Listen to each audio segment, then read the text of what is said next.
ముందుగా మనందరి జగద్గురువైన డాక్టర్ బ్రహ్మర్షి పితామహ సుభాష్ పత్రి సార్‌కి ఆత్మ ప్రణామాలు. మునిబాబు సార్‌కి ఆత్మ ప్రణామాలు. మన జూమ్‌లో పార్టిసిపేట్ మాస్టర్లందరికీ, అలాగే యూట్యూబ్‌లో వీక్షించే మాస్టర్లందరికీ కూడా ఆత్మ ప్రణామాలు మాస్టర్స్.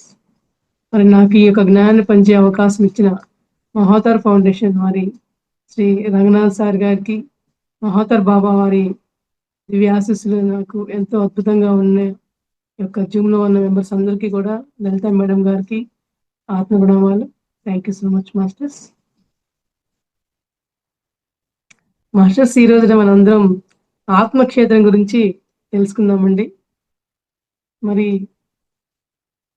ఈ ఆత్మక్షేత్రం అనే పాయింట్ గురించి నాకు తెలియని రోజుల్లో మరి విగ్రహారాధన రోజుల్లో ఉన్నప్పుడు కూడా విగ్రహారాధన అయితే చేసేదాన్ని కాదు. భగవద్గీత అంటే చిన్నప్పటి నుంచి నాకు ఎందుకో ఇష్టం. ఎందుకో కూడా తెలీదు. కానీ ఇష్టం అన్నమాట. అంటే సోల్ జర్నీలో ఉంది. ఏదో తెలుసుకోవాలి ఉందన్నమాట. సో, భగవద్గీత మన యొక్క జీవిత సారాన్ని తెలియపరుస్తుందన్న ఒక మైండ్ సెట్‌లో ఉండేదాన్ని మేడం. అయితే భగవద్గీతలో శ్రీకృష్ణ వారు ఏం చెప్తారంటే, "ఏమి జరిగినా నీ చేతుల్లో ఏమీ లేదు. చూస్తూ ఉండు" అని వినేదాన్ని.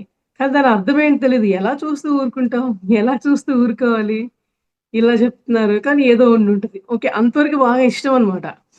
సో, మరి ఈ రోజున నాకు ఎంతో అద్భుతమైన ఆత్మక్షేత్రం గురించి తెలియజెప్పే అవకాశం వచ్చినందుకు, ఇది కూడా నాకు శ్రీకృష్ణ భగవాన్ వారే అవకాశం ఇచ్చారేమో అన్నంత ఆనందంగా ఉంది ఈ రోజున మేడం.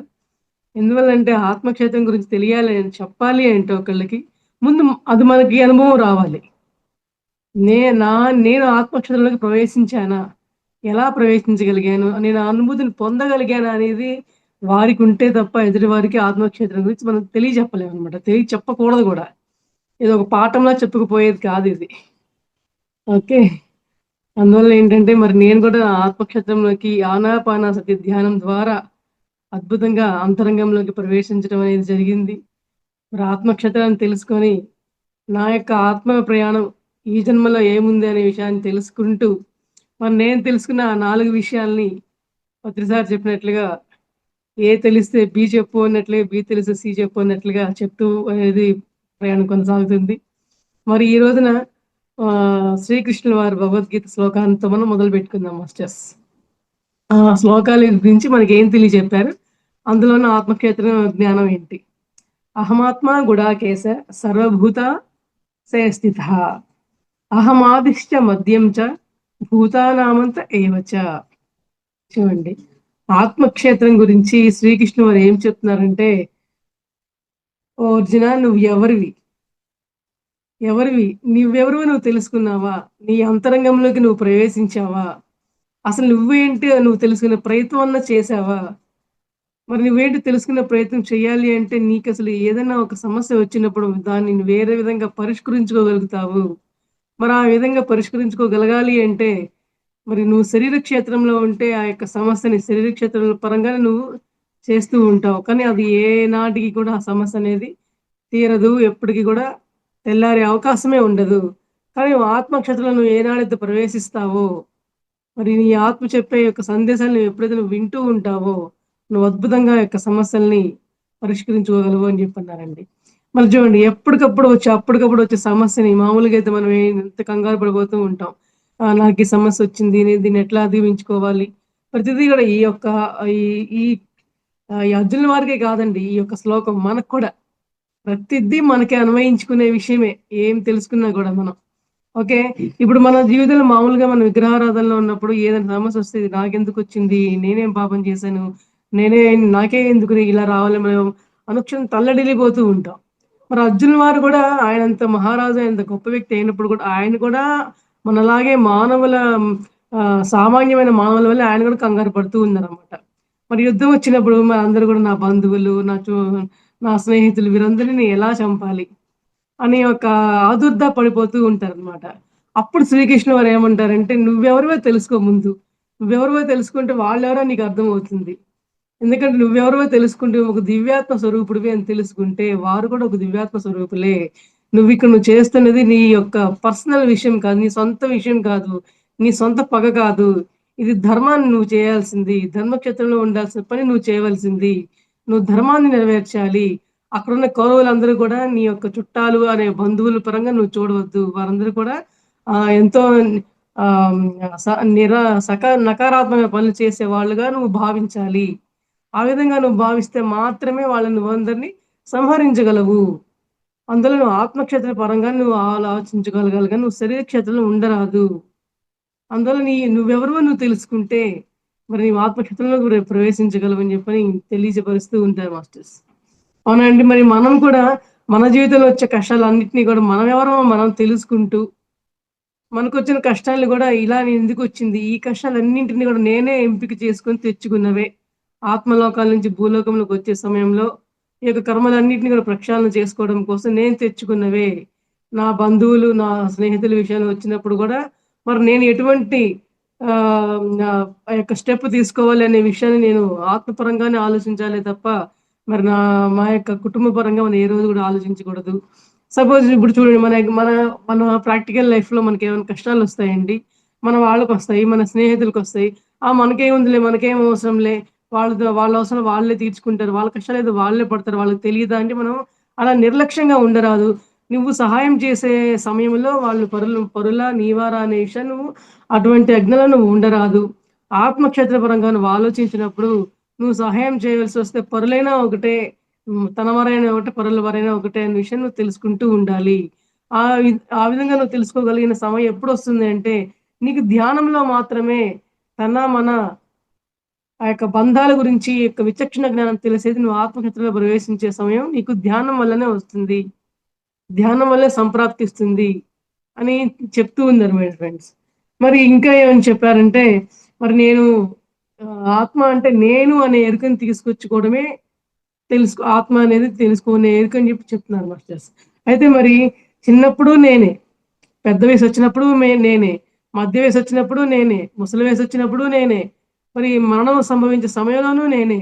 కానీ శరీరం వయసులు మారుతూ ఉన్నాయి గానీ, స్థితులు మారుతూ ఉన్నాయి గానీ, ఆత్మ పరిణామ క్రమం మాత్రం ఒక్కటే. ఆ విషయాన్ని నువ్వు అర్థం చేసుకో. ఆత్మపరంగా నువ్వు ఎదిగే ప్రయత్నం చెయి నాయనా. నువ్వు ఎన్ని జన్మలు నువ్వు తీసుకున్న ఆత్మ అనేది నువ్వు తెలుసుకోకపోయినప్పుడు, నువ్వు మరి పునరపి మరణం, పునరపి జననంలాగా నీకు వస్తూనే ఉంటాయి. జన్మలు తీసుకుంటూనే ఉంటావు అని చెప్పడం జరిగింది మేడం. అయితే మరి ఇంకా నేను ఎన్నాళ్ళు బతుకుంటాననే విషయాన్ని గురించి నువ్వు ఆలోచించాల్సిన అవసరమే లేదు. నీ సమయం భూమి మీద ఎంతవరకైతే ఉందో అంతవరకు నువ్వు జీవించి, నీ యొక్క ఆత్మక్షేత్రంలో ఏవైతే నీ పనులు, నీ కర్తవ్యాలు భూమి మీద ఉన్నాయో, అవి నిర్వర్తించే వరకు కూడా నేను అనే భావన లేకుండా, నా కర్తవ్యం, నా ధర్మం అని నువ్వు ఆలోచించి, ఆ యొక్క ధర్మాలన్నిటిని కూడా నెరవేరుస్తూ ఉండు అని చెప్పడం జరిగింది మై డియర్ ఫ్రెండ్స్. మరి ఆత్మ అన్నది శరీరం నుండి బయటకొచ్చేసిన తర్వాత ఏమనిపిస్తుంది? మరి శరీర క్షేత్రంలో ఉన్న అయితే ఆత్మీయత ఏమనుకుంటదంటే, అయ్యో! నా శరీరం నేను బయటకొచ్చేసాను. మరి నా వాళ్ళందరూ ఏమైపోయారు? నా భర్త, నా పిల్లలు, నా తల్లిదండ్రులు, మా చుట్టాలు అని బాధపడుతూ ఉంటుంది. అదే ఆత్మపరంగా తీసుకున్న ఆత్మ అయితే, నా శరీరం ఈ భూమి మీదకి ఇంతవరకు సహాయం నాకు చేసింది. నేనెంతో ఆత్మగా ఎదగడం కోసం ఈ శరీరం నాకెంతో అద్భుతంగా నాకు సేవ చేసింది. ఈ శరీరానికి ఎంతో కృతజ్ఞతలు అని శరీర క్షేత్రంలో ఉన్న ఆ యొక్క ఆనందాన్ని ఇన్నాళ్ళు నేను అనుభవించడం కోసం ఈ శరీరం నాకు అద్భుతంగా సహకరించింది అని మన శరీరానికి కృతజ్ఞత చెప్తా ఉంటండి. అదే శరీర క్షేత్రంలో ఉన్న వాడికి ఈ యొక్క కృతజ్ఞత అంటే ఏంటో తెలీదు. ఈ శరీరాన్ని ఇన్నాళ్ళు వాడుకున్నామనే విషయం తెలీదు. నా వాళ్ళు పోయారే, నా శరీరం పోతోందే, ఇన్నాళ్ళు నేను అద్భుతంగా కాపాడుకున్నానే అనే విషయం తప్ప ఇంకే విషయాలు ఆలోచించే విషయమే ఉండదు మాస్టర్స్.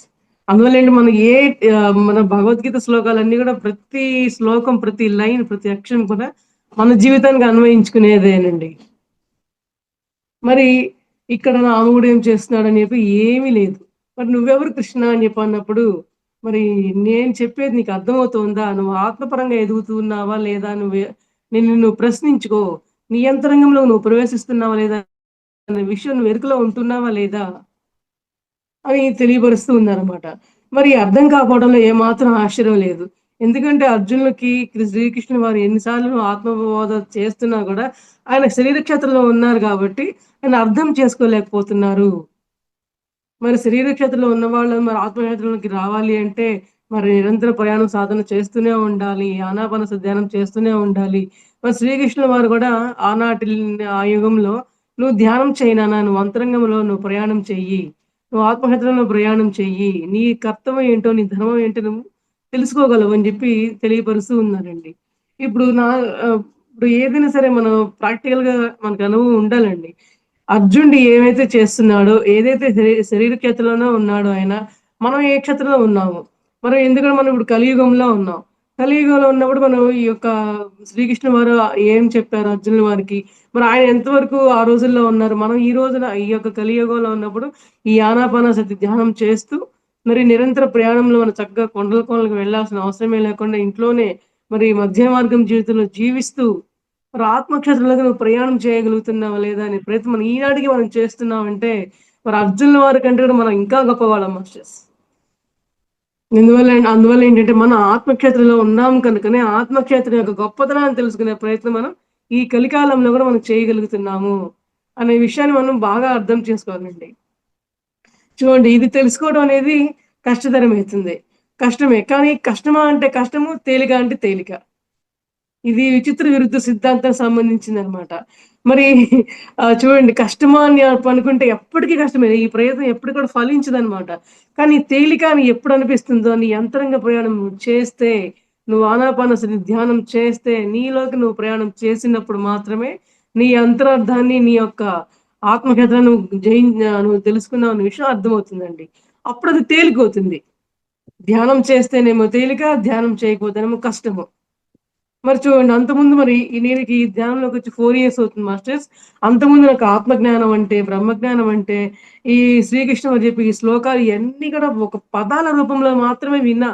పదాలుగానే మిగిలిపోయాయి. ఏ రోజు కూడా దానికి అనుభవంలోకి రావడం కానీ, అదసలు ఇది తెలుసుకునే విషయమేనా అని గాని నాకసలు తెలియదు కూడా తెలిసేది కాదండి. కానీ ఈ 4 ఏళ్ల ఈ యొక్క ప్రయాణంలో మరి ధ్యాన సాధన ద్వారా ఎందరో మాస్టర్‌ల యొక్క ఆ యొక్క నాలెడ్జ్ తీసుకోవడం ద్వారా సొంత అనుభూతి చెందే విధంగా ధ్యానం చేసి, మరి నేను కూడా ఆత్మక్షేత్రంలోకి ప్రవేశించాననే అనుభూతి చెందగలిగిన తర్వాతే, నా యొక్క కర్తవ్యం భూమి మీద ఏంటి అని నా కర్తవ్యం నేను తెలుసుకున్నాను. అర్జునుల వారు ఆయన కర్తవ్యం ఎలా తెలుసుకున్నారో, మరి నేను కూడా నా కర్తవ్యం తెలుసుకొని, మరి చక్కగా ఎంతో జ్ఞానాన్ని తెలుసుకొని, నలుగురికి పంచుతూ ప్రతిసారి చెప్పారు. "నువ్వు నీ యొక్క ధర్మం ఈ కలికాలంలో నువ్వు చేసే ధర్మం ఏంటి అంటే, నువ్వు ధ్యాన ప్రచారం చెయ్యి. నువ్వు ధ్యానం చెయ్యి. ఇదే నీ ధర్మం." ఇప్పుడు నీ ధర్మం ఏంటంటే ధ్యాన ప్రచారమే. మరి నేను అద్భుతంగా ఇంట్లోనే కూర్చొని జూమ్ క్లాసుల ద్వారా కావచ్చు, బయట క్లాసుల ద్వారా కావచ్చు, మరి ఎవరికైనా సరే ఫోన్‌లో ధ్యానం గురించి చెప్పే విషయంలో కావచ్చు, నా యొక్క ధర్మాన్ని అద్భుతంగా పాటించగలుగుతున్నామనే ఆత్మధైర్యం ఎంతో ఆత్మవిశ్వాసం గాని, ఆత్మానందం గాని నేను పొందుతూ ఉన్నాను మాస్టర్స్. అందువల్ల ఈ శ్రీకృష్ణుల వారు ఆయన ఆత్మ జ్ఞానాన్ని ఎలా తెలుసుకున్నాడో ఆత్మ క్షేత్రంలోకి మనం కూడా ప్రవేశించారా లేదా అనేది మనం ప్రతి విషయాన్ని మనం పోల్చుకొని చూస్తూ ఉండవలసిందే. సో, మరి ప్రతిసారి చెప్పారు, "నువ్వు ఆత్మక్షేత్రంలో ప్రవేశించడానికి నువ్వు ధ్యానం చేయాలి." అదే మనం ప్రాపంచిక జీవితంలో అనుకోండి, సంగీతం నేర్చుకోవాలనుకోండి, సంగీతం మాత్రమే నేర్చుకోవాలి. దృష్టి పెట్టి నేర్చుకోవాలి. క్రికెట్ నేర్చుకోవాలి. క్రికెట్ మాత్రమే నేర్చుకోవాలి. దృష్టి పెట్టి నేర్చుకోవాలి. మరొక సంగీత వాయిద్యాలు వాయిస్తూ ఉంటాడు. ఆ వాయిద్యాలు మాత్రమే దృష్టి పెట్టి నేర్చుకోవాలి. అంటే ఏది నేర్చుకోవాలనుకున్నా కూడా మనం దృష్టి కేంద్రీకరించాలి. ధ్యానం అంటే పరధ్యానం లేకుండా ఉండడం అనేది ఎలా చెప్పారో, ప్రతి విషయాన్ని మనం తెలుసుకోవాలి అంటే పరధ్యానం లేకుండా ఒక విషయం మీద దృష్టి కేంద్రీకరించి మనం తెలుసుకునే ప్రయత్నం చేయాలి. అలా నువ్వు ధ్యాన సాధన చేసిన యెడల నీ అంతరంగ ప్రవేశం నువ్వు చేరుకోగలవు. తద్వారా మాత్రమే నువ్వు యొక్క ఆత్మ పదార్థానివి అని మనం తెలుసుకోగలమండి. చూడండి, మనం ప్రతిరోజు జూమ్ క్లాస్ అప్పుడు మొదట్లో అనుకుంటాం, మన జూమ్‌లో పార్టిసిపేట్ అయిన దివ్యాత్మ స్వరూపులందరికీ ఆత్మ ప్రణామాలు అని చెప్తాం. అంటే మనం అందరం కూడా ఆత్మ ప్రణామాలు తెలియపరుచుకుంటున్నాం అంటే మనందరం దివ్యాత్మ స్వరూపులం అని మనకి అర్థమైందండి. ఇంకా అర్థం కాకపోతే ఎవరు కూడా ఈ దివ్యాత్మ స్వరూపులనే పదాన్ని మనం ఉచ్చరించలేమనమాట. అయితే మరి ఈ యొక్క ఆత్మక్షేత్రంలో నుంచి మనం ఎంతో అద్భుతమైన జ్ఞానం తెలుసుకుంటూ ఉండాలి కాబట్టి, మళ్ళీ మనకేం చెప్తున్నారంటే, ఒక చిన్న పిల్లవాడున్నాడు సపోజ్ మాస్టర్స్. చిన్న పిల్లవాడు ఏ క్షేత్రంలో ఉంటాడు? శరీర ఆ! క్షేత్రంలో ఉంటాడు. కానీ శరీర క్షేత్రంలో ఉంటే వాడికేం చేస్తాం, వాడికి వాళ్ళ తల్లిదండ్రులు ఏసీయని ఉండలేవా పిల్లవాడిని ఏంది? పెంచడానికి మాస్టర్స్ మ్యూట్ చేసుకోండి. ఉండు. ఉండు. చిన్న పిల్లవాడు వాళ్ళ తండ్రిని, నాన్న నాకు చాక్లేట్ కావాలనో, బిస్కెట్ కావాలనో అడుగుతూ ఉంటాడు. కానీ ఆ తండ్రి ఇస్తూనే ఉంటాడు. వాడు ఏదడిగితే ఇస్తూ ఉంటాడు. కానీ ఆ పిల్లవాడికి ఎట్లా తెలుస్తుంది? తండ్రి కష్టపడుతున్నాడు. ఏదడిగితే అది తీసుకొస్తున్నాడు. మరి ఎంత కష్టపడితే ఆ యొక్క ధనమొస్తుంది. ఈ యొక్క కష్టాలేవి తెలీదు ఆ పిల్లవాడికి. కానీ అడుగుతూ ఉంటాడు. కానీ ఆ పిల్లవాడికి ఎప్పుడు తెలుస్తుందంటే, తాను గూడా పెరిగి పెద్దయిన తర్వాత, తాను గూడా ఒక తండ్రి స్థానం వచ్చిన తర్వాత, అప్పుడు ఆ తండ్రి చేసే ఏదైతే వ్యాపారాలు గావచ్చు, కష్టసుఖాలు గావచ్చు, ఎప్పుడైతే పొందుతూ ఉంటాడో, అప్పుడు అర్థమవుతుంది. అంటే, ఈ చిన్నవాడు శరీర క్షేత్రం నుంచి ఎప్పుడైతే ఆత్మ క్షేత్రంలోకి ప్రవేశిస్తాడో, అప్పుడు మాత్రమే ఆత్మక్షేత్రం అంటే ఏంటి అనేది అనుభవపూర్వకంగా తెలుసుకోగలడు అని జెప్పి చెప్తున్నారండి. అంటే ఇప్పుడు అదేగా మనం గూడా చెప్పుకునేది అదే గదండీ! మనం ఇన్నాళ్ళు ధ్యానం లేకముందు శరీర క్షేత్రంలోనే ఉన్నాం.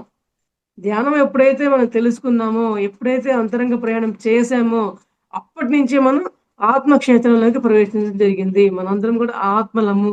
ఈ భూమి మీద మనం తీసుకొచ్చిన బాధ్యతలన్నీ నిర్వర్తించడం కోసం, సహనం నేర్చుకోవడం కోసం, గుణాలను నేర్చుకోవడం కోసం ఈ భూమి మీద జన్మ తీసుకున్నాము అని ఆత్మ క్షేత్రంలోకి ప్రవేశిస్తే తప్ప, మనం ఈ జ్ఞానం పొందే అవకాశమే లేదు మాస్టర్స్.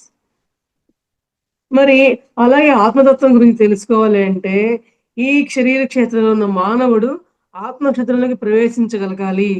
ఎప్పుడైతే ఈ ఆత్మ క్షేత్రంలో ప్రవేశిస్తూ ఉంటాడో, తన యొక్క లక్ష్యం భూమి మీద ఏదైతే నెరవేర్చడానికొచ్చాడో, దాని మీద దృష్టి సారిస్తాడు. ఇప్పుడు నాకనిపించింది మాస్టర్ దృష్టి సారించడం అంటే, ధ్యానం తెలుసుకోవటమే కాదు. మరి జ్ఞానం తెలుసుకోవడమే కాదు. జ్ఞానాన్ని ఎలా పంచాలి? పంచుతూ ఉండాలి. పంచుతూ ఉంటేనే నువ్వు పెరగబడుతూ ఉంటావు. నీ జ్ఞానం పెంపొందుతూ ఉంటుంది. ఇప్పుడు చూడు ఎన్నో జూమ్ క్లాసుల్లో ఎందరో మాస్టర్‌ని పిలిపించి మరి మేడం వాళ్ళు క్లాసులు పెట్టిస్తుంటారు. కానీ క్లాసెస్ చెప్తూ ఉండటం వల్ల ఏంటంటే, వాళ్ళలో నాలెడ్జ్ స్థిరమవుతుంది. నలుగురికి పంచటమే కాకుండా వాళ్ళకొచ్చిన జ్ఞానం అనేది స్థిరపడుతుందనమాట. అందుకోసం మనం మనకు తెలిసిన విషయాన్ని మనం పంచుతూ ఉండాలి. పంచుతూ ఉండడం వల్ల పెంచబడుతుంది. మన జ్ఞానము పెంచబడుతుంది. అవతలి వాళ్ళ జ్ఞానం కూడా పెంచుతూ ఉంటామనమాట. అది మనం అర్థం చేసుకోవాలండి. ఇక్కడ మనం ధర్మక్షేత్రంలో ఉన్నామనమాట.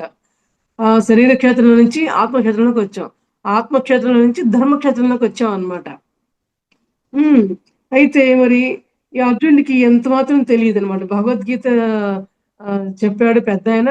అందువల్ల వింటున్నాను కానీ తప్పనిసరిగా కానీ ఆయనకి ఆత్మక్షేత్రంలోకెళ్ళి ఆ శ్రీకృష్ణుల వారు ఏం చెప్పారో ఇప్పటికీ అర్థం కాలేదంటండి. ఇప్పటికి అర్థం కాకపోయేసరికి పైకైతే తలూపుతున్నాడు కానీ, లోపల మాత్రం ఆయనకి ఆత్మక్షేత్రం అంటే ఎట్లా ఉంటుంది? ఆయన చెప్పింది ఎలా ఉండాలి? మరి బంధువులు నా వాళ్ళు కాదు. అందరూ కూడా నా వాళ్ళు కాదు. వాళ్ళందరూ ఆత్మస్వరూపులని చెప్పి అనుకోమంటున్నాడు. అది ఎట్లా అనుకోవాలో నాకు అర్థం కావట్లేదు. అని ఆయన అంతరంగంలో చింతిస్తూ ఉన్నారన్నమాట అర్జునుల వారు. అందువల్ల ఏంటంటే, మనం ఏదైనా సరే ఇప్పుడు చెప్తున్నాం. మనం క్లాస్ చెప్పుకుంటూ ఉన్నాం మాస్టర్. ఒక మేడం ఒక మాస్టర్స్ క్లాస్ చెప్తూ ఉన్నారు. వాళ్ళకి అర్థం కాలేదు.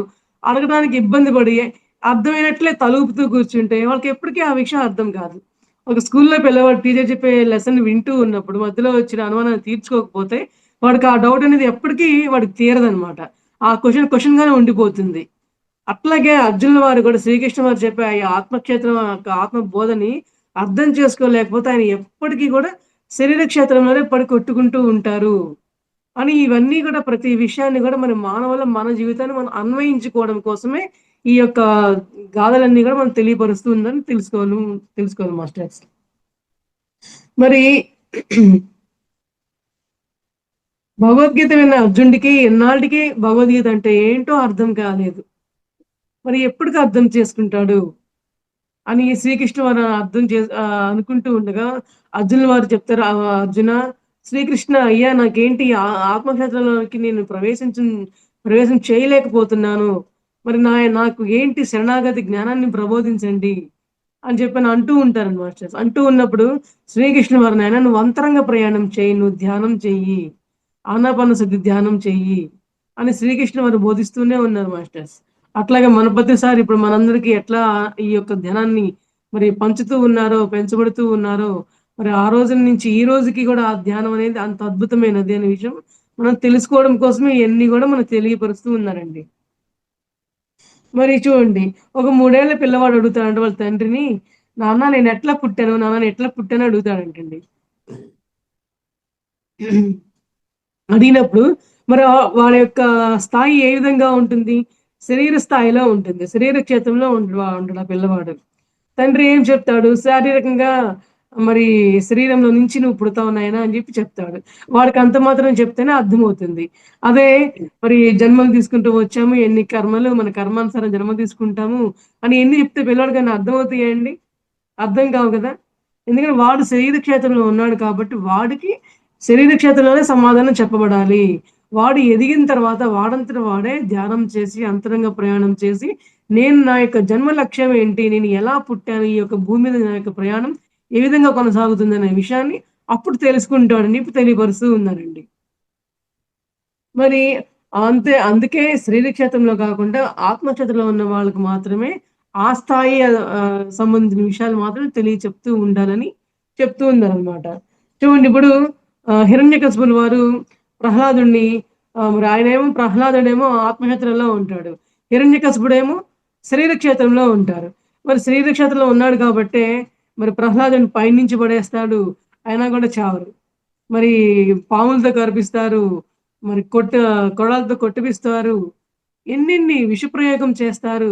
అయినా కూడా అన్నీ గూడా శరీరానికే తప్ప ఆత్మకేవి అంటవు అన్న ఒక భావనతో ఆ యొక్క ప్రహ్లాదుడు ఉండబట్టి మరి శరీర క్షేత్రంలో హిరణ్యకశిపుడేమో అలసిపోతాడు. ఎన్ని ప్రయత్నాలు చేసినా కూడా ఈడేంటి చావటం లేదు అని.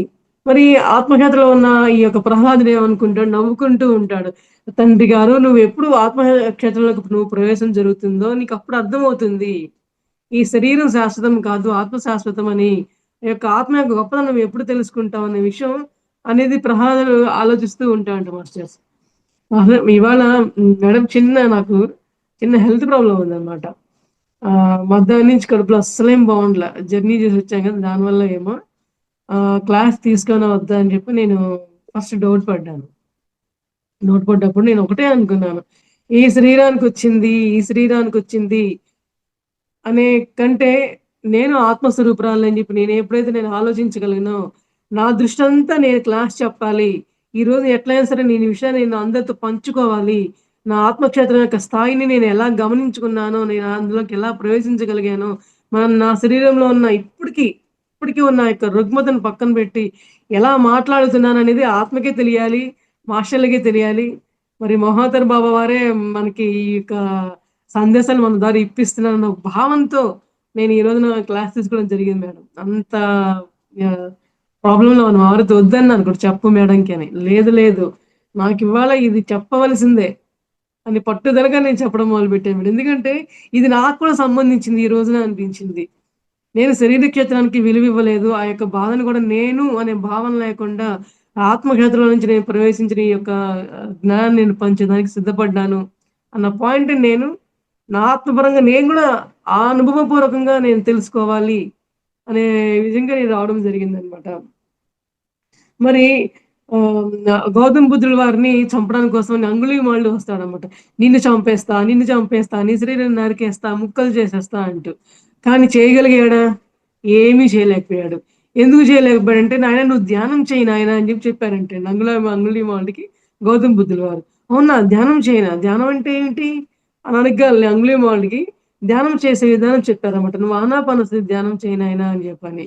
చేస్తే అప్పటిదాకా నిన్ను చంపేస్తా, నిన్ను నరికేస్తా అన్న అంగుళీమాలుడు కాస్త బుద్ధుడిగా మారిపోయాడంటండి.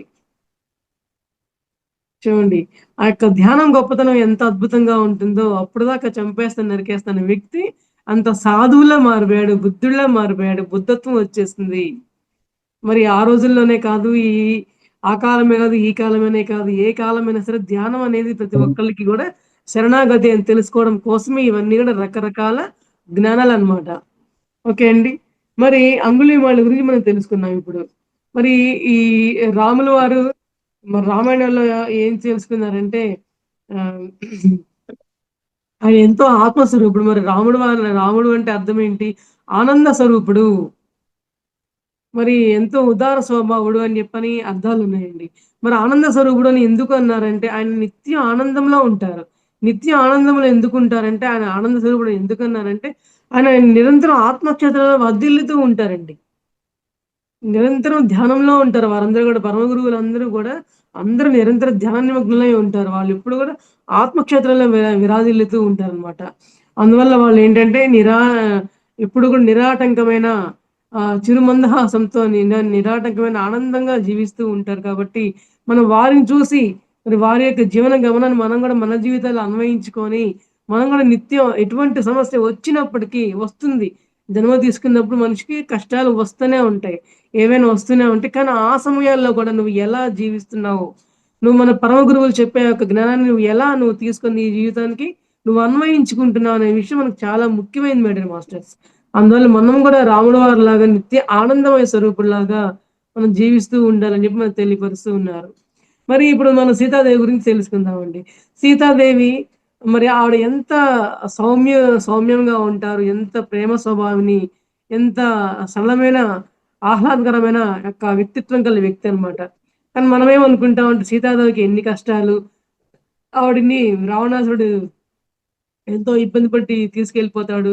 మనం ఎన్నో సరికాని కథలన్నీ మనం వింటూ ఉన్నామండి. కానీ రాముల వారికి, సీత గారికి ఇద్దరికీ తెలుసండి. వాళ్ళిద్దరు ఆత్మక్షేత్రంలో ఉన్నారని. కానీ అక్కడ లక్ష్మణుడికి తెలీదనమాట. రాముల వారు ఆత్మక్షేత్రంలో ఉండే పంపించారు. అలాగే సీత కూడా ఆత్మక్షేత్రంలో ఉంది కాబట్టే రావణాసురుడు రా అనగానే అట్లా వెళ్ళిపోగలిగిందావిడ. కానీ రాముల వారిని శరీర క్షేత్రంలో చూసాడు కాబట్టి లక్ష్మణుడు అపార్థం చేసుకోవడం జరిగింది. అందువల్ల ఏంటంటే సీతాదేవి కూడా ఆత్మక్షేత్రంలో ఉన్న వ్యక్తి కాబట్టే అంగీకరించి తన యొక్క పరిస్థితిని అంగీకరించి అలా రావణాసురుడి దగ్గరికి వెళ్లి అక్కడ వాళ్ళని సంహరించడం కోసమే తన యొక్క స్వీయ అంగీకారంతో మాత్రమే వెళ్ళడం జరిగిందని మనకి సీతాయనంలో చెప్పడం జరిగింది మాస్టర్స్. మరి అట్లాగే మన రాముల వారిలాగా ఆత్మక్షేత్రంలో ఉందాము. నిత్యం ఆనందం స్వరూపులుగా మనం విరాజిల్లుతూ ఉందాము. మన సీతాదేవి మాతలాగా ఎప్పుడు కూడా మనం సహనంతో జీవిద్దాము. మనం మనం జన్మ తీసుకున్న తర్వాత మన యొక్క లక్ష్యాలుంటాయండి. మనం చాలా జన్మలు తీసుకుంటూ మళ్ళా వెళ్తూ ఆత్మలోకి వెళ్తూ తిరిగి వస్తూ పోతూ ఉంటాం. కానీ ఈ జన్మలో నువ్వేం పొందావు? ఏ లక్షణాన్ని పొందావు అంటే, నేను సహనం నేర్చుకోవడం కోసం వచ్చానా? మరి ప్రేమ స్వరూపురాలుగా ప్రేమ తత్వాన్ని పెంపొందించుకోవడం కోసం వచ్చానా? అనే విషయాన్ని నువ్వు పరిశీలించుకుంటే, మరి సీతామాతలాగా మనం కూడా సహనాన్ని పెంపొందించుకోవడం కోసం ఎటువంటి పరిస్థితినైనా సరే అంగీకరించి ఈ స్థితిని నేను అంగీకరించాను. తర్వాత ఆ యొక్క పరిస్థితిని ఎట్లా అధిగమించాలి అనే సహనమైన ఆలోచనని మనం పొందగలిగి, ఆ యొక్క స్థితిగతులను పొందడం కోసం మాత్రమే జన్మ తీసుకొని, ఆనాపానసతి ధ్యానాన్ని మనం చేస్తున్నాము అనే విషయాన్ని మనం అర్థం చేసుకోవాలి అని మనకు తెలియపరుస్తూ ఉన్నాడండి. మరి నైనం చింద్రంతి శస్త్రాణి, నైనం దహతి పావకః, నచైనం క్లేదయః న్యాపో శోషయతి మారుతః. మాస్టర్ నాకు భగవద్గీత శ్లోకాలు పూర్తి ప్రాక్టీస్ లేదు. అర్థం చెప్పుకుందాము మాస్టర్స్. మరి ఏమన్నారంటే ఇక్కడ ఆహ్, ఆత్మను శస్త్రాలు ఏవి కూడా బంధించలేవు. ఏదైనా శరీరం అంటే తాళ్ళతో కట్టేయడానికి, మరి గొలుసులతో బంధించడానికి ఇదేమన్నా శరీరమా? మరి ఆత్మను దేన్ని బెట్టి కట్టేయగలము? దేన్ని బెట్టి బంధించగలం చెప్పండి? అందువల్ల ఏమన్నారంటే, "నువ్వు దేనితో కూడా బంధించలేవు. నువ్వు అగ్నితో కాల్చలేవు, నీళ్ళతో తడపలేవు. మరి ఏది కూడా చెయ్యలేవు. మరి నీకెందుకు అంత పరుగులాట ఈ యొక్క నీ యొక్క జీవన పరిణామ క్రమంలో" అని చెప్పడం జరిగిందండి. అదే మన శరీరం అనుకోండి, కాల్చబడుతుంది, తడపబడుతుంది, కట్టబడుతుంది, బంధింపబడుతుంది. ఏదైనా చేయగలచ్చు ఈ శరీరాన్ని. కానీ ఆత్మని ఎవరన్నా చేయగలరా? అదే అంటున్నాడు శ్రీకృష్ణుల వారు. ఆత్మని ఎవరు కూడా ఏమి చేయలేరు. ఆ విషయాన్ని నువ్వు నెత్తిలో పెట్టుకో అని చెప్పని అర్జునుల వారికి హితబోధ చేస్తూ ఉన్నారండి. మరి చూడండి, మరి రామాయణం కానీ, మహాభారతం కానీ యోగీశ్వరులు ఎంత అద్భుతంగా మనకి అనుభవ జ్ఞానాన్ని మనకు పంచుతూ ఉన్నారంటే, మనం వాళ్ళ యొక్క ఆత్మక్షేత్రాన్ని మనం కూడా పెంపొందించుకుంటూ ఉండాలని తెలియపరుస్తూ ఉన్నారు మేడం మాస్టర్స్. మరి అయితే బుద్ధుడు శరణాగతి పొందిన విధంగానే, మరి అంగుళీమాలుడు బుద్ధుడిలాగా తయారైన విధంగానే మనం కూడా బుద్ధుడిలా మారాలి అనే విషయం తెలుసుకుంటూ ఉండమని చెప్తున్నారండి. మరి తదుపరి కాలంలో మహాభారత యుద్ధం తర్వాత మరి తాను కూడా ధ్యానం చేసి మరి పరమాత్ముడు కాగలిగాడు. ఎవరు? అర్జునుల వారు. మరి తర్వాత కాలంలో ధ్యానం సాధన చేసి ఎంతో జ్ఞానాన్ని పొందడం ద్వారా పరమాత్మలుగా తయారైపోయారని చెప్పి తెలియపరుస్తూ ఉన్నారు మేడం మాస్టర్స్. అట్లాగే హిరణ్యకశిపుడు కూడా తర్వాత జన్మల్లో మరి తాను కూడా అద్భుతంగా ధ్యానం చేసి అద్భుతంగా పరమాత్ముడుగా తయారైపోయాడంట. అంటే శరీర క్షేత్రం నుంచి ఆత్మ క్షేత్రంలోకి ప్రవేశించడం జరిగింది హిరణ్యకశిపుల వారు కూడా అని చెప్పి చెప్తున్నారన్నమాట. మరి ఆత్మక్షేత్రం గురించి మనం తెలుసుకుంటూ ఉండేటప్పుడు ఈ నేను వేరు, ఈ మేను వేరు. ఈ మేను నేను కాదు, ఈ నేను నేనే. అంటే ఈ మేను అంటే శరీరము, ఈ శరీరాన్ని నేను కాదు. నేను కేవలం ఆత్మస్వరూపాన్ని మాత్రమే అనే విషయాన్ని మనం తెలుసుకుంటూ ఉండాలని చెప్పి చెప్తూ ఉన్నారు మేడం మాస్టర్స్. మరి అహమాదిశ్చ, నేను మొట్టమొదటిలోనూ ఉన్నాను. మధ్యం చ, మధ్యంలోనూ ఉన్నాను. అంత చ, అంతంలోనూ ఉన్నాను. మరి ఈ కాలం యొక్క కాలం యొక్క అంత్యంలోను నేను అయి ఉన్నాను. ఈ శరీరం కాదు నేను నిరంతరం ఉండేది. మరి నేను అంటే ఆత్మ. ఈ ఆత్మ అనేది ఏ సమయంలోనైనా సరే ఉండేదే అని చెప్పి చెప్తూ ఉన్నారు మేడం మాస్టర్స్. సర్వత్రా ఉండటం జరిగింది. మరి మమాత్మ సర్వభూతాత్మ అని చెప్పారు. మరి నా యొక్క ఆత్మ సర్వభూతముల యొక్క సర్వాత్మ అని చెప్తూ ఉన్నారు మేడం మాస్టర్స్. మరి 5 వేళ్ళు ఉన్నాయి చూడండి. మన 5 వేళ్ళు ఉన్నాయి. కానీ చెయ్యి ఒకటే కదా! అట్లాగే శరీర క్షేత్రం ఏమన్నా ఉన్నా కూడా, శరీర క్షేత్రంలో ఎన్నో రకాల భాగాలు ఉన్నప్పటికీ కూడా, నువ్వు ఆత్మక్షేత్రము నీ అంతరంగంలో నువ్వు ఆత్మగా అయి ఉన్నావయ్యా. ఆ విషయం నువ్వు అర్థం చేసుకో. నువ్వు లోపలికి ప్రయాణం చెయ్యి. నీలోకి నువ్వు ప్రయాణం చేయాలంటే నువ్వు ఆనాపానసతి ధ్యానం చెయ్యి. నీలోకి నువ్వు తెలుసుకుంటావు. మరి 5 వేళ్ళు నేను కాదు, ఈ చెయ్యి మొత్తం నేనే అనేది ఎలా తెలుసుకుంటావో, అంటే నేను శరీర క్షేత్రాన్ని కాదు, నేను ఆత్మక్షేత్రాన్ని అని నువ్వు తెలుసుకోబడతావు. అనే విషయం తెలియపరుస్తూ ఉన్నారు మాస్టర్స్. అంటే నేను గుడాత్మ, ఆ గుడాత్మని బ్రహ్మం అయి ఉన్నాను అని చెప్పి చెప్తున్నాడు. బ్రహ్మం అయి ఉన్నాను అంటే శూన్యం అయి ఉన్నాను. బ్రహ్మం అంటే శూన్యం మాస్టర్స్ ఇక్కడ. నేను శూన్యం అయి ఉన్నాను. నేను శూన్యం అయి ఉన్నాను అంటే శూన్యం అవ్వడం అంటే ఏంటి మాస్టర్స్? శూన్యం అవ్వడం అంటే ఎటువంటి ఆలోచన లేకుండా నేను మరి ఎటువంటి స్థితుల్లో కూడా ఎటువంటి భయాందోళనకు గురి కాకుండా ప్రతి పరిస్థితిని అంగీకరించుకుంటూ వెళ్తూ నేను చక్కటి ఆత్మజ్ఞానవంతుడిగా ఉన్నాను అనే యొక్క జ్ఞానంతో పరిపూర్ణమై ఉన్న సమయంలో నువ్వు నీ అంతరంగంలో శూన్యంగా ఉంటావు. ఆ శూన్యమే బ్రహ్మము అని చెప్తున్నారండి. మరి బ్రహ్మమనంగా వేరే పరదేశమున లేదు. బ్రహ్మమనంగా తానే వట్టబయలు. తన్ను తానెరిగిన తానెపో బ్రహ్మంబు విశ్వదాభిరామ వినరవేమ. అంటే నువ్వే బ్రహ్మమని తెలుసుకోనైనా, నువ్వే విశ్వానివి, నువ్వే మరి శూన్యానివి, నువ్వే విశ్వమని తెలుసుకుంటూ ఉండు. నువ్వే ఎరుగు. బ్రహ్మమనంగా వేరే పరదేశమే లేదు. నీవే బ్రహ్మమే అని తెలుసుకో అని చెప్పి చెప్తున్నారండి. చూడండి, ఈ బ్రహ్మం అనేది విరాట్ అన్ని చోట్ల ఉన్న నేను. ప్రతి చోట ఈ గదిలో నేను కూర్చొని చెప్తున్నాను. ఈ సెల్ ఫోను నేనే, ఈ వాటర్ బాటిల్ నేనే, ఈ పుస్తకం నేనే, ఈ టీవీ నేనే, ఈ గదిలో ఉన్న ప్రతి వస్తువులో నేనే ఉన్నాను. నేనే అంటే శరీరం కాదు, ఆత్మ. ప్రతి ఒక్క దాంట్లోనూ ఆత్మతో నిండి ఉన్నది అనే విషయం తెలియపరుస్తూ ఉన్నారు మేడం ఫ్రెండ్స్.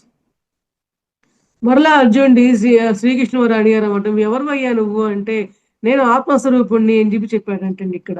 ఎందుకంటే ఆయన తర్వాత జన్మల్లో మరి ఎంతో ధ్యానం చేసి ఆత్మస్వరూపుడుగా తయారయ్యాడంట. ఆత్మక్షేత్రంలోకి ప్రవేశం చేయటం అనేది జరిగిందని చెప్తూ ఉన్నారనమాట. ఇక్కడ ఆత్మక్షేత్రం అంటే ఏంటి? ఇంతకన్నా ఏమి లేదు. ఆత్మక్షేత్రం అంటే నేను ఆత్మస్వరూపుడిని. అంతటా అయి ఉన్నాను.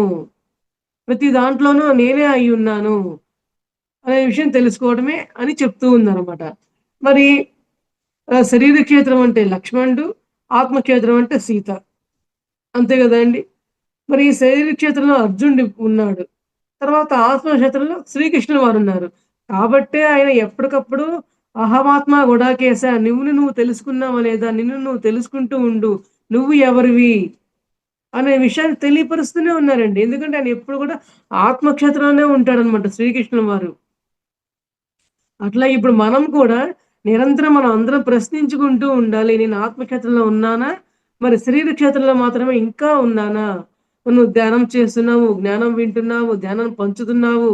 అయినా కూడా ఎంతవరకు నువ్వు ఆత్మక్షేత్రంలోకి నువ్వు వచ్చి ఉన్నావో లేదో నిన్ను నువ్వు పరిశీలించుకో. ఆత్మ పరిశీలన చేసుకో. మరి నిరంతరం ఈ ఆత్మ పరిశీలన ఎన్నాళ్ళు చేయాలి మాస్టర్?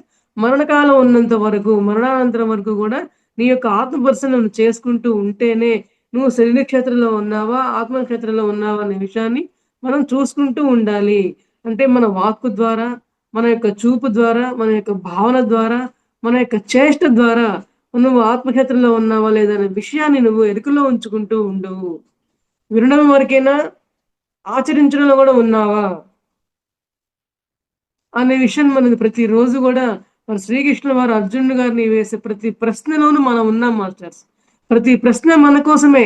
ఈ కథలన్నీ, ఈ రామాయణాలు, మహాభారతాలు ఇవన్నీ కూడా ఆ యొక్క గుణాల్ని మన యొక్క మానవులకి అన్వయించుకొని వాళ్ళ యొక్క గుణాలుగా, వాళ్ళ యొక్క ఆత్మపరిశీలనగా మనం దాన్ని మన జీవితంలో అప్లై చేసుకుంటూ మనం ఎలా జీవిస్తున్నాం అని తెలియపరచడం కోసమే ఈ యొక్క పురాణ గాథలు మనకి ఉంటూ ఉన్నాయండి. మనం ఇక్కడ శ్రీకృష్ణుల వారిని ఒక వ్యక్తిగానో, అర్జునుల వారు ఒక వ్యక్తిగా మనం చూడడానికి లేదు. రాముల వారిని, సీతమ్మ వారిని ఒక వ్యక్తులుగా చూడవద్దు. వాళ్ళ యొక్క గుణాలుగా మనం తీసుకుందాము. ఆ గుణాలు మనలో ఉన్నాయా? మనం పెంపొందించుకుంటున్నామా లేదనే విషయాన్ని మనం ఎరుకలో ఉంచుకుంటూ ఉందామని మనం తెలియపరుచుకుంటూ ఉండాలి మాస్టర్స్. మరి ఈ శరీరంలో ఈ ఆత్మ అనేది లేనప్పుడు ఏమవుతుంది? అప్పటిదాకా శివంగా ఉన్న ఈ శరీరము శవంగా మారిపోతుంది. చూడండి అప్పటిదాకా సుబ్బారావు గారు లేదంటే ఎల్లమ్మ, పుల్లమ్మ, పద్మ ఇంకోటో అన్నప్పుడు ఆ పేరు పెట్టి మనం పిలుస్తూ ఉన్నాం. అదే ఆ యొక్క వ్యక్తి హఠాత్తుగా మరణించిన తర్వాత అట్లా పడిపోయి ఉండే శరీరము, అయ్యో! శవం ఎదురొచ్చిందిరా! శవం పక్కన మనం నుంచి పక్కకి తప్పుకొని వెళ్ళిపోదాం. శవం, శవం, శవం, శవం. శివం పోయి శవానికొచ్చింది. చూడండి మరి ఆత్మక్షేత్రంలో ఉన్నవాళ్ళు ఎలా అర్థం చేసుకోవాలి? ఏ విధంగా మన పరిణతి మనం చెందుతూ ఉండాలని మనకు తెలియపరుస్తూ ఉన్నారు మాస్టర్స్. మరి ఈ యొక్క శివం చేసే పనేంటంటే అంతరంగ ప్రయాణం చేస్తుంది ఈ యొక్క శివం అనేది. శివం అంటే ఆత్మ అనే మనం అర్థం చేసుకోవాలి మాస్టర్స్. మరి మన ఆత్మ స్వరూపులం కాబట్టి మనందరం కూడా అంతరంగ ప్రయాణం చేయాలి అని పదే పదే ఆ విషయాన్ని మనం గుర్తు చేస్తూనే ఉన్నారు శ్రీకృష్ణుల వారు.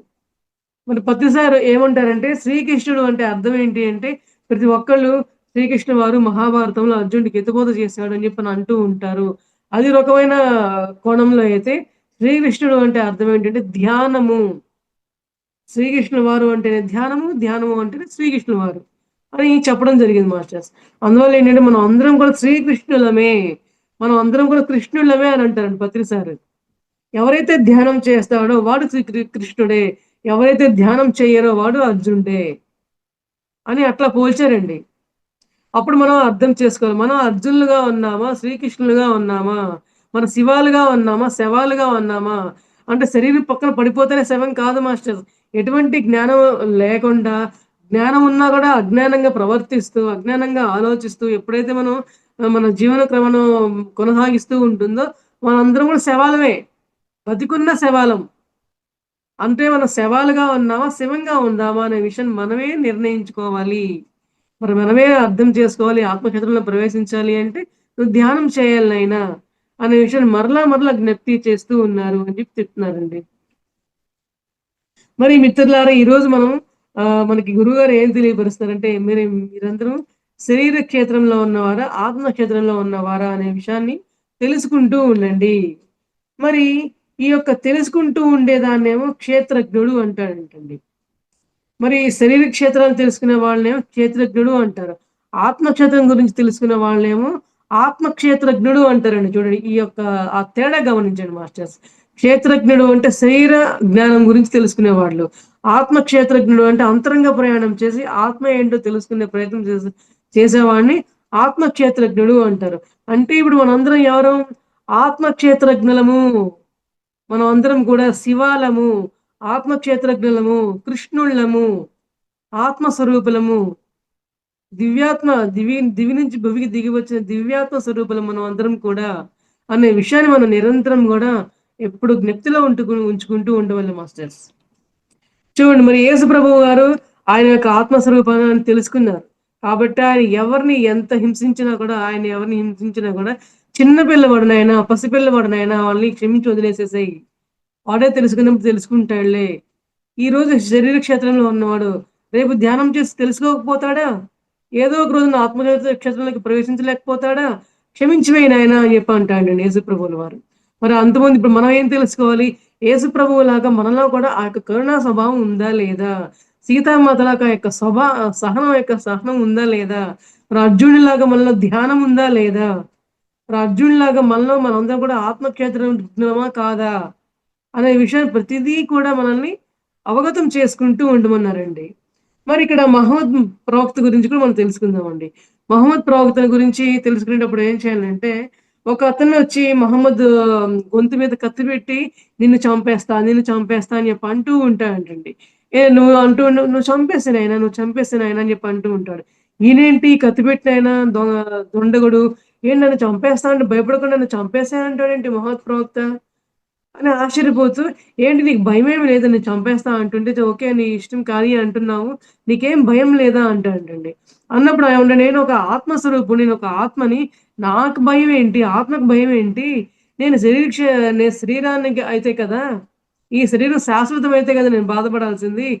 అదే శరీరం శాశ్వతమైతే అయిందనుకో మనం బాధపడేది. అయ్యో! నా శరీరం కోల్పోతున్నానే, వీడొచ్చి నన్ను చంపేస్తున్నాడే అని. కానీ శరీరం శాశ్వతం కాదే. ఆ జ్ఞానం నేను పొంది ఉన్నాను కదా! నేనొక ఆత్మస్వరూపుడిని తెలుసుకున్నాను కాబట్టి నాకెటువంటి భయము లేదు. నువ్వు ఏమైనా చేసుకో నాయనా అని చెప్పి అంటాడండి మహత్ ప్రవక్త గారు. అప్పుడు ఆ యొక్క దుండగుడు అతని యొక్క ఆత్మవిశ్వాసాన్ని చూసి, ఆ యొక్క ధైర్యాన్ని చూసి, ఆ యొక్క ఆత్మ విశ్వాసాన్ని చూసి మారిపోతాడంటండి. వెంటనే మారిపోయి మరి ఆయనలాగా మహమ్మద్ ప్రవక్త ఎటువంటి జ్ఞానంతో ఉంటారో, ఎటువంటి సహనంతో ఉంటారో, ఎటువంటి ఆత్మ జ్ఞానంతో ఉంటారో, ఆ విధంగా అతను కూడా మారిపోతాడంటండి. ఆ! ఆ దుండగుడు కూడా మారిపోతాడంట. అప్పుడు మరి నీ అల్లా కాపాడతాడా చూడు అన్న వ్యక్తే, ఓకే. నీ అల్లా నిన్ను కాపాడాడు. ఇక్కడ అల్లా అంటే ఏదో ఒక వ్యక్తో, ఇంకోటేదో కాదు. ఒక శక్తి. ఆత్మస్వరూపం అనే శక్తే అల్లా అయినా, రాముడైనా, జీసస్ అయినా, యేసుక్రీస్తైనా ఎవరైనా సరే ఆ యొక్క శక్తి స్వరూపాలే. ఎవరు కూడా ఒక వ్యక్తులే కాదు. అందరూ కూడా శక్తి స్వరూపాలే నాయన.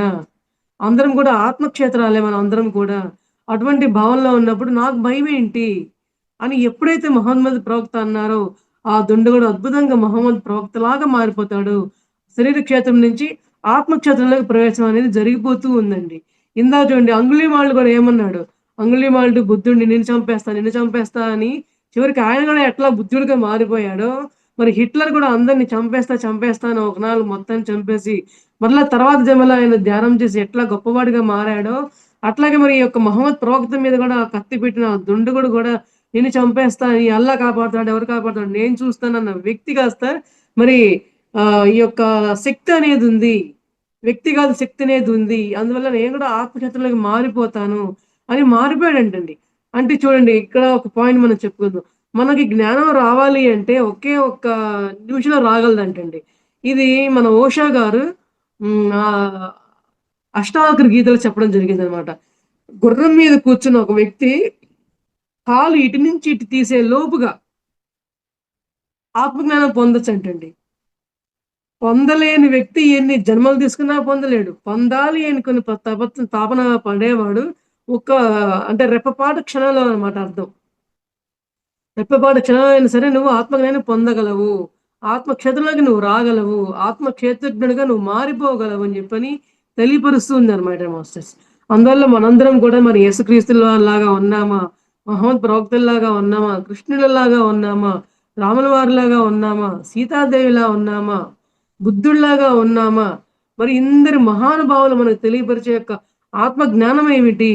మనం మన ఆత్మ జ్ఞానంలో ప్రవేశించామా లేదా? ఒకవేళ ఇప్పటి నుంచి గనుక మనం ఇంకా మన ప్రవేశం జరిగిందో లేదో మనల్ని మనం ఆత్మ పరిశీలన చేసుకొని మరి ఈ క్షణం నుంచి మనందరం కూడా మనం ప్రయత్నం చేద్దాము. మనకొచ్చిన ఏ కష్టాన్ని కూడా కష్టంగా కాదు. మనకొచ్చిన ఏ నష్టాన్ని కూడా నష్టంగా కాకుండా ఏదైనా సరే ఇది నాకేదో పాఠాన్ని నేర్పించడం కోసమే వచ్చింది. ఇప్పుడు చూడండి. ఇప్పుడు నా అనుభవమే స్టిల్ ఈ యొక్క ఈ అనారోగ్యం ఇప్పుడు కడుపులో ఏదైతే నాకు బాధిందో నేను చెప్పాను మాస్టర్.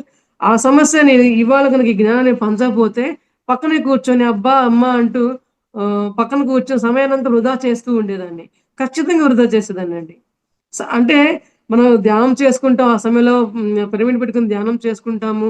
ఎప్పుడు తగ్గుతుందో ఈ బాధ అనుకుంటాం.